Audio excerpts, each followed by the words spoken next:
हमारी लगातार important series चल रही है न्यूमेरिकल की। उसी क्रम में अगली वीडियो जिसमें हम सरल परिपथ चैप्टर के न्यूमेरिकल करेंगे।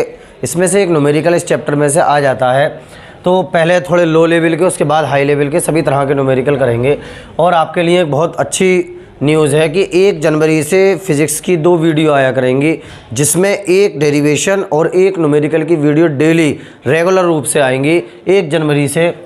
तो पहले सवाल की ओर चलते हैं। किसी वैद्युत परिपथ में 2 एम्पियर की धारा, एम्पियर की धारा शब्द दिखते ही ये ए जो है इसका मीन से एम्पियर, 2 एम्पियर की धारा शब्द दिखते ही आई का मान होता है आई बराबर 2 एम्पियर, आई बराबर 2 एम्पियर की धारा 5 मिनट तक प्रवाहित करने पर, 5 मिनट ये समय है, 5 मिनट 5 सेकंड ये सब समय होता है। और समय होता है स्मॉल टी फॉर टाइम।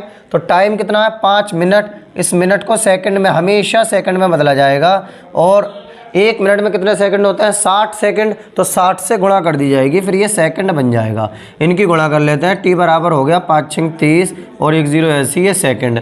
आगे क्या कह रहा है, सेल द्वारा 1200 जूल कार्य किया जाता है। 1200 जूल यानी ये डब्लू का मान है, डब्लू बराबर 1200 जूल, 1200 जूल। फिर क्या कह रहा है, सेल द्वारा वैद्युत वाहक बल ज्ञात कीजिए। वैद्युत वाहक बल ई को कहा जाता है, यानी ई का मान हमें ज्ञात करना है। तो ई का एक ही सूत्र होता है वैद्युत वाहक बल का, ई बराबर जो सूत्र होता है सेल के वैद्युत वाहक बल का, ई बराबर होता है वो W अपॉन क्यू, ई बराबर W अपॉन क्यू। यहाँ पर मान रख देंगे ई बराबर W की जगह W का मान 1200 बटे का निशान है बटा क्यू की जगह पर क्यू का मान ही नहीं है, लेकिन हम क्यू का सूत्र जानते हैं, क्यू बराबर आई टी। तो इस क्यू की जगह पर आई टी लिख दिया जाएगा। तो ई बराबर हमारा कितना आ गया, ई बराबर आ गया 1200 बटा आई का मान कितना है, आई का मान है 2 गुणा, कोई सा निशान नहीं बीच में, गुणा का निशान। टी का मान कितना है 300 ऐसे लिख दिया जाएगा। 0 से 0 कट जाएगा, 0 से 0 कट जाएगा, 2 0 से 2 0 कट गए, 3 से काट देंगे 3 चौक 12, 2 से काट देंगे 2 दूनी 4। तो ई का मान निकल के आ जाएगा कितना, 2 वोल्ट। यही हमारा उत्तर निकल के आ जाएगा 2 वोल्ट। दूसरे सवाल की ओर चलते हैं अब। किसी वैद्युत परिपथ में 3 एम्पियर, एम्पियर शब्द दिखते ही फौरन आई का मान हो जाता है आई बराबर 3 एम्पियर की धारा 5 मिनट तक प्रवाहित, 5 मिनट तक प्रवाहित, ये काय का मान हो गया टी का मान। टी बराबर कितना है, टी बराबर है 5 मिनट। इस मिनट को हमेशा सेकंड में बदला जाएगा, और मिनट को सेकंड में बदलने के लिए 60 से गुणा कर दी जाती है, क्योंकि 1 मिनट में 60 सेकंड होते हैं।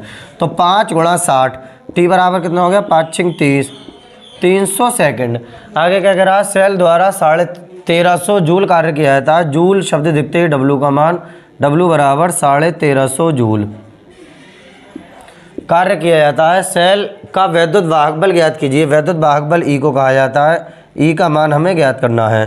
फिर सूत्र लगा दिया जाएगा, ई बराबर डब्लू अपॉन क्यू, ई बराबर डब्लू अपॉन क्यू। यहाँ जगह पर मान रख देंगे, ई बराबर डब्लू कितना है, डब्लू का मान है 1350 बटा क्यू का मान कितना है, क्यू का मान है, क्यू का मान दिया ही नहीं है, तो क्यू की जगह पर आई टी सूत्र लगा दिया जाएगा, आई टी।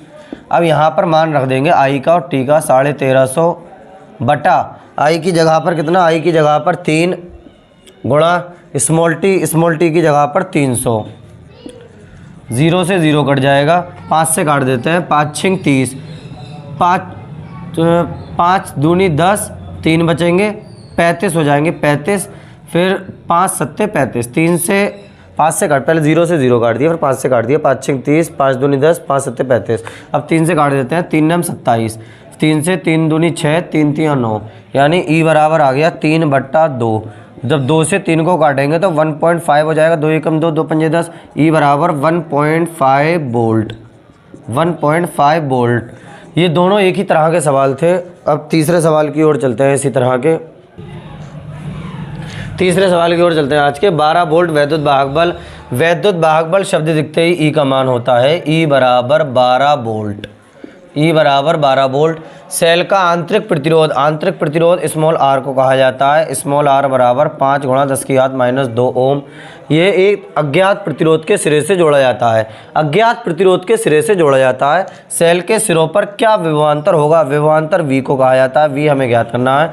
जब इसमें 60 एम्पियर की धारा बह रही हो, एम्पियर शब्द दिखते ही I का मान होता है I बराबर 60 एम्पियर। एम्पियर धारा बह रही हो, या I का मान होता है I का। अब ऐसा सूत्र जिसमें ये सब चीज़ें आती हों वो कौन सा होता है? V बराबर E माइनस IR, जो विभवांतर तथा आंतरिक प्रतिरोध में संबंध होता है, या वैद्युत वाहक बल तथा आंतरिक प्रतिरोध में। V बराबर E माइनस IR। V बराबर E का मान कितना है? 12 माइनस I का मान कितना है? 60 गुणा R का मान कितना है? 5 गुणा 10 की घात माइनस 2। अब इनकी गुणा कर लेते हैं, कितना हो जाएगा ये? V बराबर 12 माइनस 5 6 30, ये 0 ऐसी गुणा 10 की घात माइनस 2। अब ये 10 की घात माइनस 2 है और ये 2 0 हैं, तो 10 की घात माइनस 2 से 2 0 कट जाएंगे। चाहे 2 0 2 प्लस में ले जाओ तब भी वही बात पढ़ना है। तो V बराबर आ जाएगा 12 में से 3 गए तो कितने बचे? 9। यानी V 12 में से 3 गए, 3 बचे ना इधर, तो 12 में से 3 गए 9 बचे, तो यही हमारा क्या आ जाएगा? उत्तर निकल के आ जाएगा 9 वोल्ट। यही हमारा उत्तर निकल कर आ जाएगा। अगले सवाल की ओर चलते हैं। चौथा सवाल आज का, जो बहुत ही बढ़िया सवाल है। 3.2 वोल्ट की एक बैटरी। अब ये बैटरी का वोल्ट दे रखा है। दो प्रकार के विभवांतर होते हैं, एक प्रकार से कहा जाए। एक तो सेल का आंतरिक सेल का वैद्युत वाहक बल। वैद्युत वाहक बल मीन्स जो बैटरी के अंदर होता है वो वाला विभवांतर, और एक जो बाहर फ्लो करा जाता है। तो फिलहाल बैटरी का वोल्ट दे रखा है। बैटरी का वोल्ट जो होता है वो E का मान होता है वैद्युत वाहक बल। तो E बराबर 3.2 वोल्ट। एक बैटरी में 1 ओम प्रतिरोध में 1.5 ओम प्रतिरोध में 2 एम्पियर की धारा भेज रही है। तो 1.5 ओम प्रतिरोध में ये काय का मान हो गया? प्रतिरोध R का मान। R बराबर 1.5 ओम। 2 एम्पियर की धारा, ये काय का मान हो गया? I का मान। I बराबर 2 एम्पियर। बैटरी का आंतरिक प्रतिरोध स्मॉल r का मान हमें ज्ञात करना है। स्मॉल r का मान हमें ज्ञात करना है। तो डायरेक्ट सूत्र होता है, जैसे सूत्र का हम कॉम्बिनेशन बनाते हैं, सूत्र होता है V बराबर IR। हमने पढ़ा है ये। अब V की जगह पर या E लग दिया जाएगा बराबर I, ऐसे ही, और कैपिटल R की जगह पर capital R plus small r रख दिया जाएगा। इस तरह से ये सूत्र बन जाता है। तो इसे चाहे मिटा देते हैं, इसे चाहे रहने देते हैं, वो कोई बात नहीं। E की जगह पर 3.2 बराबर I की जगह पर 2 ब्रैकेट में capital R 1.5 plus small r हमें ज्ञात करना है। अब ये 2 कहाँ जाएंगे? इसके नीचे, यानी 3.2 अपॉन 2 बराबर कितना बचेगा? 1.5 प्लस स्मॉल r। ये कट जाएगा, 16 दूनी 32, 2 एकम 2, 1 बचेगा, इधर चले जाएंगे, 2 छक्का 12, 1.6। अब 1.5 इधर लेकर आएंगे, तो 1.6 माइनस 1.5 बराबर कितना बचेगा? Small r। यानी स्मॉल r का मान आ जाएगा 0.1 ओम। 0.1 ओम, यही हमारा उत्तर निकल कर आ जाएगा। अगले सवाल की ओर चलते हैं। 5वें सवाल की ओर चलते हैं, जो बहुत ही बेहतरीन सवाल है।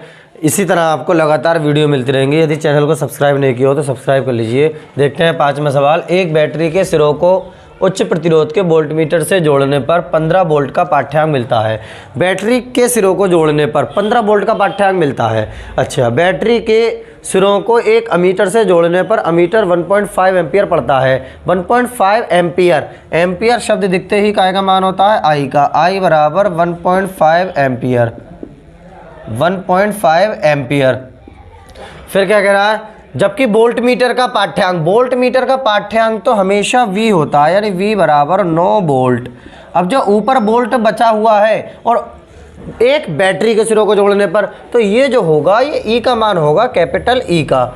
कैपिटल E बराबर कितना है? 15 वोल्ट। वोल्ट V का भी हो सकता है, E का भी। E बैटरी का होता है और V वोल्ट मीटर वाला। ज्ञात कीजिए नंबर 1 सेल का आंतरिक प्रतिरोध। नंबर 1 सेल का आंतरिक प्रतिरोध। सेल का आंतरिक प्रतिरोध। अब सेल का आंतरिक प्रतिरोध ज्ञात करने के लिए सूत्र लगा दिया जाएगा V बराबर E minus I R. V बराबर E माइनस आई और स्मॉल r होता है यहाँ पर स्मॉल r। V बराबर E माइनस आई आर।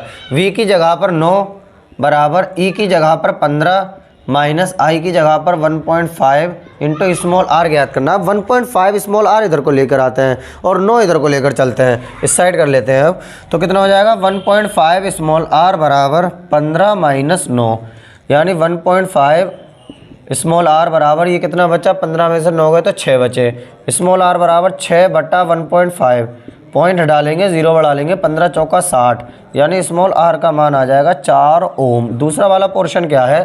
प्रतिरोध। प्रतिरोध मीन्स बाह्य प्रतिरोध। तो बाह्य प्रतिरोध ज्ञात करने के लिए तो डायरेक्ट ओम का नियम जो होता है वो लगा दिया जाएगा, V बराबर आई आर। V बराबर आई आर। तो अब जगह पर मान रख देते हैं, V का मान कितना है 9 बराबर I का मान 1.5 इंटू आर मुझे ज्ञात करना है। अब 1.5 क्या आ जाएगा? नीचे आ जाएगा इसका 9 बटा 1.5 बराबर कैपिटल R। पॉइंट हटा लेंगे, 0 बढ़ा लेंगे, 15 से काट देंगे, 15 छक्का 90। R बराबर कितना आ जाएगा? 6 ओम निकल कर आ जाएगा। यही हमारा उत्तर निकल के आ जाएगा। तो आज हमने ये सरल परिपथ के जो सरल लेवल के सवाल थे वो हमने किए। अब आने वाली नेक्स्ट वीडियो में हम थोड़े जो सही लेवल के सवाल होते हैं वो वाले करेंगे। आज के लिए इतना ही रहने देते हैं, बाकी बातें नेक्स्ट वीडियो में होंगी।